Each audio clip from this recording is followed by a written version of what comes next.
Hello, கேக்குதா மச்சான்? இல்லை, இந்த விளாக் எடுக்கலான்னு நினச்சதுலேருந்து ஒரு மாதிரி கெட்ட கெட்ட கனவாக வருது மச்சான். சொன்னா கேள்றா, அது ரொம்ப மோசமான வேண்டா. இது கெட்ட கனவுக்கும் அதுக்கு என்னடா சம்மந்தம்?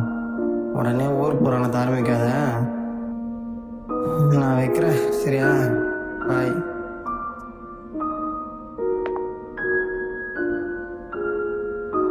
எதுக்கு சம்மந்தம் இல்லாத கனவுலாம்